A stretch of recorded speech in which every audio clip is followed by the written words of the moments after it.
राधे राधे दोस्तों। आप सभी का काना एजुकेशन चैनल में स्वागत है दोस्तों।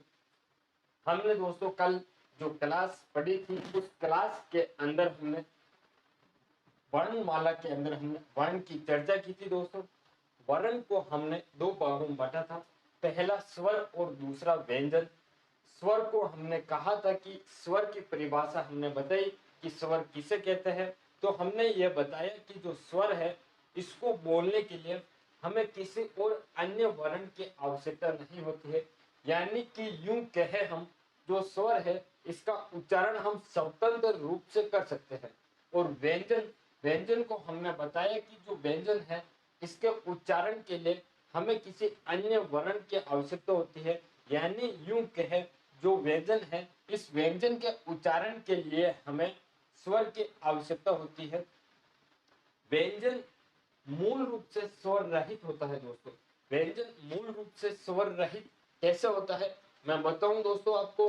तो जो मैंने ये व्यंजन लिखे हुए हैं, ये व्यंजन इसमें क्या है कि स्वर सहित है। इसमें जैसे मैंने के लिखा तो इस के अंदर स्वर शामिल है, और इसी प्रकार आप ये त्रे देख लो, इस त्रे व्यंजन के अंदर भी स्वर शामिल है। लेकिन इस त्रे के अंदर जो त्रे शब्द, त्रे व्यंजन जिन व्यंजनों से मिलकर बना हुआ है उनको देखते हैं दोस्तों। ये जो ते लिखा हुआ है इस ते के अंदर कोई स्वर शामिल नहीं है। यह मूल रूप से व्यंजन कह सकते हैं। जब भी आपको व्यंजन लिखा जाए या व्यंजन के बारे में पूछा जाए तो ध्यान रखना व्यंजन हमेशा मूल रूप से स्वर सहित होते हैं। क्या होते हैं दोस्तों? स्वर रहित होते हैं। स्वर रहित होते हैं मूल रूप से। कौन होते हैं दोस्तों? व्यंजन। ये चर्चा हमने की थी पिछली क्लास में। आज हम हमारी क्लास पर चलते हैं, और हमारी क्लास के अंदर आज हम बात करेंगे कुछ नई बात को लेकर। आज हम कोशिश करेंगे कि इस बोर्ड पे जो मैटर लिखा हुआ है दोस्तों, इस मैटर से अगर आपके परीक्षा में कोई प्रश्न पूछा जाएगा तो इसी बोर्ड पर लिखे हुए, इसी एक बोर्ड पर लिखे हुए से प्रश्न पूछा जाएगा। और वो प्रश्न होगा दोस्तों हिंदी वर्णमाला के अंदर से। यदि हिंदी वर्णमाला के अंदर से कोई प्रश्न पूछा गया तो दोस्तों इस एक बोर्ड से लिखे हुए सब प्रश्न पूछा जाएगा, क्योंकि इस बोर्ड पर आज मैंने इतना सारा मैटर लिखा है कि आप सोच नहीं सकते हो। तो हम शुरुआत करते हैं आज हमारी इस क्लास को। तो दोस्तों वर्णों के समूह को वर्णमाला कहते हैं दोस्तों। वर्णों के समूह को क्या कहते हैं दोस्तों? वर्णमाला कहते हैं। वर्णमाला कहते हैं, वर्णमाला कहते हैं। वर्णों के समूह को वर्णमाला कहते हैं। हिंदी में मानक वर्ण 52 है दोस्तों। हिंदी में मानक वर्ण 52 है, वर्ण 52 है, और मूल वर्ण 44 है दोस्तों। हिंदी में स्वर की बात करें तो दोस्तों स्वर हिंदी के अंदर 11 है। कौन कौन सा है एक बार आज फिर देख लेते हैं, आपका भी रिवीजन हो जाएगा दोस्तों। ए है, आ है, ई है, ई है, ऊ है, ऊ है, री है, ए है, ऐ है, ओ है और औ है। ये 11 स्वर है दोस्तों। इन 11 स्वर को हमने बांटा है एक रूप में, यानी कि इन स्वर को लिखने के लिए जिन मात्राओं का प्रयोग होता है, या फिर इन स्वर के उच्चारण में जितनी मात्रा का प्रयोग होता है, या स्वर के उच्चारण में जो समय लगता है उस समय के आधार पर हमने बांटा है। यानी कि यूं कहें मात्रा के आधार पर या उच्चारण में लगने समय के आधार पर हमने स्वर को बांटा है। और वो कितने भागों में दोस्तों? 2 भागों में बांटा है। कितने भागों में? 2 भागों में बांटा है। पहला है मूल स्वर और दूसरा है दीर्घ स्वर। मूल स्वर या हर्ष स्वर दोनों दोस्तों एक होते हैं। मूल स्वर या हर्ष स्वर के अंदर कितने? 4 स्वर आते हैं। मूल स्वर या हर्ष स्वर के अंदर 4 स्वर आते हैं। कौन कौन से आते हैं देखते हैं हम। ए आते हैं, ई आता है, उ आता है, री आते हैं।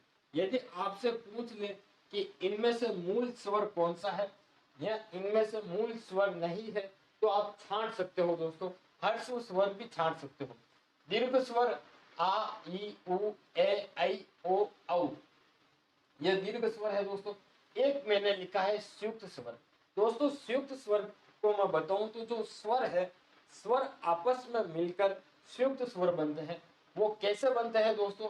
आप देखना, जैसे ए के अंदर हम ई जोड़ते हैं, ए के अंदर हम ई, तो ये ए बनता है। क्या बनता है दोस्तों? ए बनता है।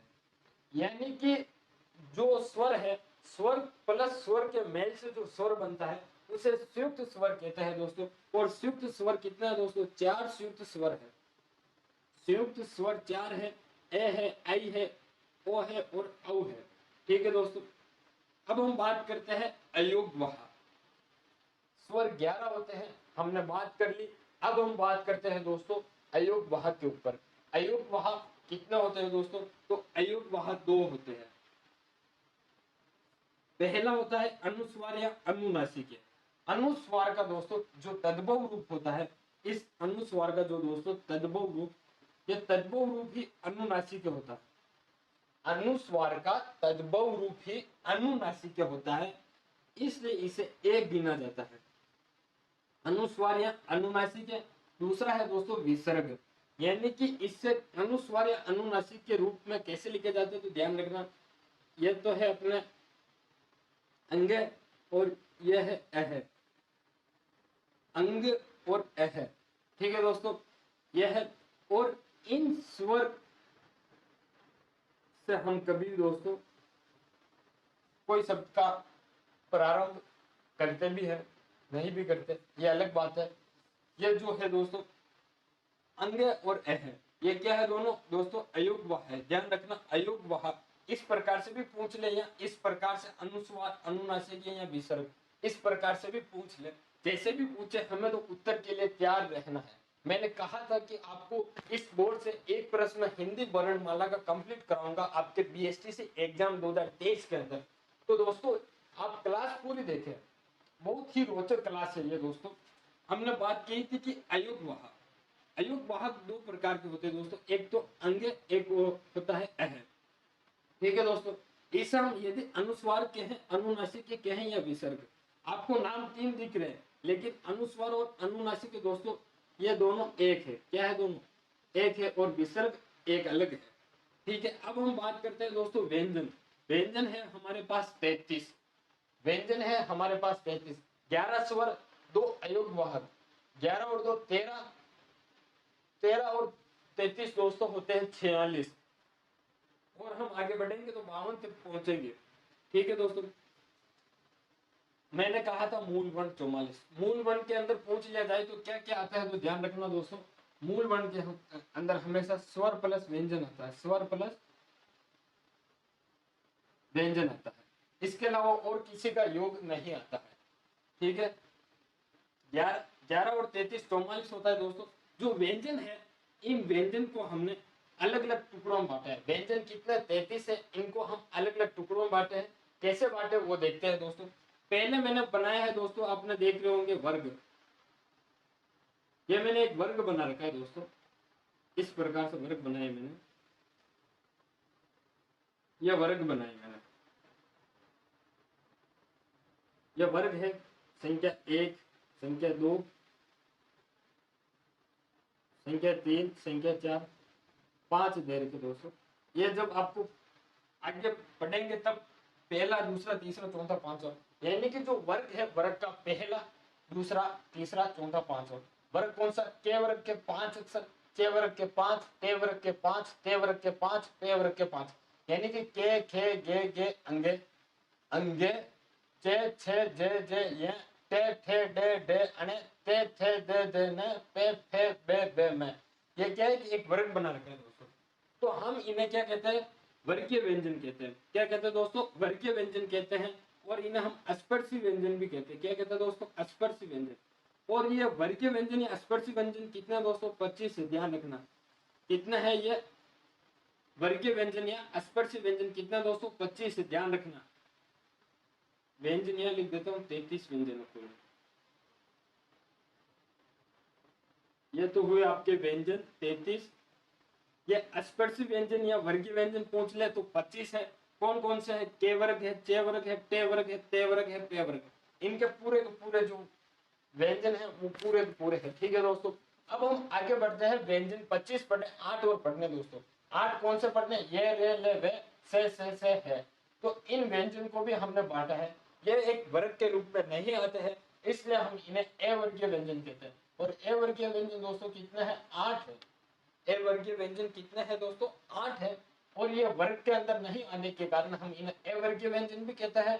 और इनको भी हम अलग अलग टुकड़ों में बांटते हैं, जैसे कि ये अंतस्थ व्यंजन। अंतस्थ व्यंजन के अंदर दोस्तों ये रे ले वे आता है। और उष्म व्यंजन के अंदर दोस्तों से है आता है। यानी कि हमने जो व्यंजन है, इन व्यंजन को हमने 3 भागों में बांटा है। कौन कौन से? पहला स्पर्शी व्यंजन या वर्गीय व्यंजन, उसके अंदर हमने 25 व्यंजन लिए थे और वर्ग के अंदर बांटे थे और 5 वर्ग बनाए थे। के चे टे ते पे वर्ग बनाया था दोस्तों। उसके बाद हमने 2 और वर्गों में बांटे थे। एक बांटा था अंतस्थ व्यंजन। अंतस्थ व्यंजन को हमने कहा था कि ये रे ले वे आएंगे। और उसमें व्यंजन तीसरा बांटा था। उसके अंदर हमने कहा था कि से है व्यंजन आएगा। और हमने कहा कि जो अंतस्थ व्यंजन और उष्म व्यंजन है, इससे हम अवर्गीय व्यंजन बताया। क्या बताया दोस्तों? इससे हम अवर्गीय व्यंजन बताया। इसके बाद हम कहते हैं कि जो ये और वे है दोस्तों, एक तो ये और एक ये वे, इसको हम क्या कहते हैं दोस्तों? अर्ध स्वर कहते हैं। जो ये और वे है, इसे हम क्या कहते हैं दोस्तों? इसे हम अर्ध स्वर कहते हैं। क्या कहते हैं दोस्तों? ध्यान रखना, अर्ध स्वर, ये और वे को। ठीक है। इसके बाद हम बात करते हैं संयुक्त व्यंजन। संयुक्त व्यंजन कितना होते हैं दोस्तों? 4 होते हैं। कौन कौन से होते हैं देखते हैं। एक तो छह होता है, एक त्रे होता है, एक गे होता है, एक श्रे होता है। छह त्रे गे से, ये दोस्तों व्यंजन के योग से बना होते हैं। और व्यंजन के योग से में भी कौन से दोस्तों? बिन व्यंजन के योग से, बिन व्यंजन के योग से, बिन व्यंजन के योग से। ठीक है दोस्तों, यह बने होते हैं बिन व्यंजन के योग से। और 4 है छह त्रे गे से। 6 दोस्तों किन किन से मिलकर बना हुआ है, ये देखते हैं हम। तो 6 दोस्तों, एक तो के से, एक से और एक ए स्वर मिलता है। दोस्तों व्यंजन के उच्चारण की बात करें तो ए प्रत्येक व्यंजन में मिला हुआ होता है।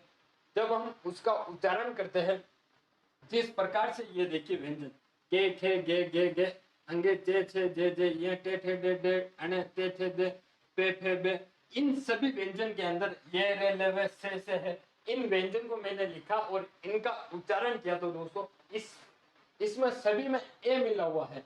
ए का कार्य सिर्फ ए स्वर का कार्य यह है कि व्यंजन को उच्चारण संबंधित बनाना, व्यंजन को उच्चारण के लिए बनाना, उच्चारण कर सकते हैं उसके लिए। तो ए का कार्य क्या है कि व्यंजन को उच्चारण के अनुसार बनाना, उच्चारण के योग्य बनाना। एक का क्या कार्य है दोस्तों? जो ये ए स्वर है, इस ए स्वर का कार्य है कि व्यंजन को उच्चारण के योग्य बनाना। ठीक है दोस्तों, अब हम बात करते हैं जो ये छह है, छह किन किन से मिलकर बना हुआ है दोस्तों। ये जो छह है, के से प्लस ए। ये जो त्रे है दोस्तों, आप त्रे देख रहे होंगे, ये त्रे दोस्तों ते प्लस रे प्लस ए से मिलकर बना हुआ है। त्रे का योग हुआ है दोस्तों ते प्लस रे प्लस ए से। किन किन से दोस्तों? एक बार मैं आपको सही समझा देता हूँ। इस त्रे को लेकर पहले हम पूरी चर्चा कर लेते हैं, इसके बाद में त्रे को समझाते हैं। ये गे है दोस्तों, तो इस गे का जो निर्माण हुआ है वो जे प्लस ये प्लस ए से मिलकर बना हुआ है। ये जो श्रेय है दोस्तों, इस श्रेय का निर्माण से प्लस रे प्लस ए से मिलकर बना हुआ है। दोस्तों मैं सिर्फ एक तरीका बता देता हूं आपको कि इसका निर्माण कैसे हुआ है, उसके बाद आप चारों समझ लेना। मैंने समझाने लायक बता रखे हैं दोस्तों। इन्हें हम संयुक्त व्यंजन कहते हैं, यानी कि ये एक व्यंजन से एक व्यंजन नहीं है, इनके अंदर 2 व्यंजन या 3 व्यंजन मिलकर बने हुए हैं। तो कम से कम 2 तो व्यंजन है ये सभी में, और एक स्वर है दोस्तों। त्रे के अंदर दोस्तों एक तो आदत्य, यह है आदत्य यानी कि मूल रूप से व्यंजन है। इसके बाद है रे, ये रे, ते और रे। जब ते और रे मिलता है दोस्तों, तब क्या बनता है आपको पता है? नहीं तो मैं बताता हूं दोस्तों। जब ते और रे में बनता है तब क्या बनता है दोस्तों? आदत तेरे बनता है। क्या बनता है दोस्तों? आदत तेरे। जब ते और रे मिलते हैं तब आदत तेरे बनते हैं। और इससे हम आदत तेरे इसलिए कहते हैं क्योंकि ये मूल रूप से क्या है दोस्तों? व्यंजन है। और इसे बोलने योग्य बनाने के लिए हम इस तरह के अंदर दोस्तों क्या करते हैं? ए मिला देते हैं। जैसे ही ए मिलाते हैं ये पूरा बन जाता है तरह। इस प्रकार से संयुक्त व्यंजन बनते हैं। 4 संयुक्त व्यंजन है, छ, त्रे, गे और श्रे। इनका योग देख लेना एक बार। के प्लस से बराबर प्लस ए करने के बाद से, त्रे का ते प्लस रे प्लस ए, इस गे का जे प्लस ये प्लस ए, श्रे का से प्लस रे प्लस ए। अब दोस्तों हमने 4 ये देख लिए। अब देखते हैं ताड़न जात उच्छित या द्वित्व गुण। दोस्तों ताड़न जात उच्छित या द्वित्व गुण का एक अर्थ होता है कि हमारी जो हिंदी वर्णमाला है, इस हिंदी वर्णमाला के अंदर भारत सरकार मंत्रालय ने 2 नई ध्वनियां स्वीकार की है। 2 नई ध्वनियों के रूप को स्वीकार किया है और उन रूप का नाम है दोस्तों एक तो अडे और एक अडे, जिसे हम ताड़न जात उच्छित या द्वित्व गुण कहते हैं। यानी कि उसमें 2 गुण है दोस्तों। कौन कौन से 2 गुण है? द्वित्व गुण कहते हैं हम दोस्तों उन्हें। इसके अंदर 2 गुण है, एक तो मूर्धन्य प्लस एक उच्छित। इसका दोस्तों अर्थ होता है जब हम इनका उच्चारण करते हैं तब हमें हमारी जीभ को जैसे ऐसे लगता है जैसे हम फेंक रहे, झटका दे रहे। हम किसी चीज को ऐसे फेंकते तो फेंकने में हमें जो जोर लगता है, वैसे ही इनका उच्चारण करने पर हमें भी जोर लगता है, हमारी जीभ को झटका लगता है। इसलिए हम इन्हें ताड़न जात उच्छित द्वित्व गुण कहते हैं। और ये 2 होते हैं। कितने दोस्तों? ये होते हैं 2। कितना होते हैं दोस्तों? 2 होते हैं, अडे और अडे।